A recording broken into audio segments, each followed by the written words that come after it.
And many Oregon students still struggling in the classroom after the pandemic. That's according to the state's latest testing data released today. And while many age groups are improving from last year, many of the results are well below test scores from before distance learning was implemented.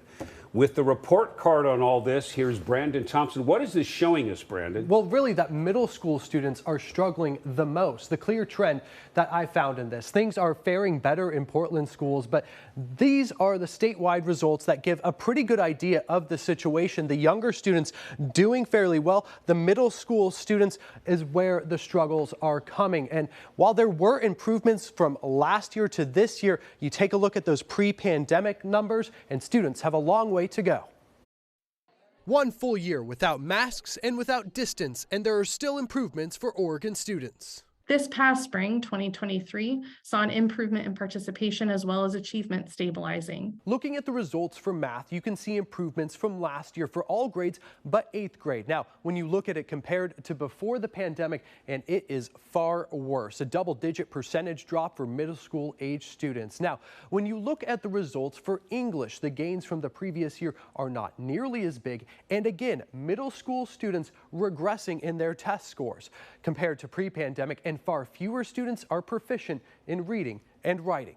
ODE Director Charlene Williams says she is in no way satisfied with the results, saying she took the role to make a difference and, quote, "We need to maintain high expectations and provide high levels of support that will lead to academic excellence for all of our students." Students in Portland Public Schools did fare better than the rest of the state. Students at all levels scored better than last year and are fairly consistent across all ages, but middle school students still struggling to reach their pre-pandemic levels. It's a similar story for reading and writing results. The gains are not as large as the math scores, but still there is improvement from last year, though more grade levels struggled to meet pre-pandemic levels, especially in 6th and 8th grades. While we are seeing gains, we're not satisfied.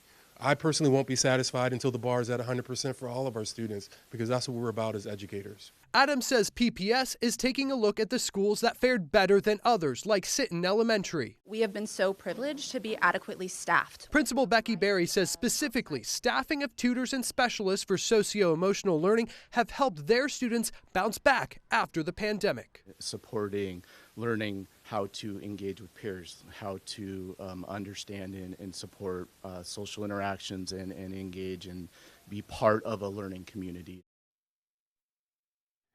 Really getting those learning habits back. Now, Governor Kotek said these results reflect the need for targeted spending in schools, especially for what she calls community-based summer and after-school programs. Now, the governor says that she believes getting more learning opportunities outside of the classroom will help students get back up to speed. Yeah, I've got an 8th grader at home, and you know, the pandemic was what, 3rd, 4th, 5th grade for these now middle school kids, Crucial and those are years. pretty formative years. Exactly. So you can see why that age group is struggling. Yeah. Yeah, Brandon, thank you.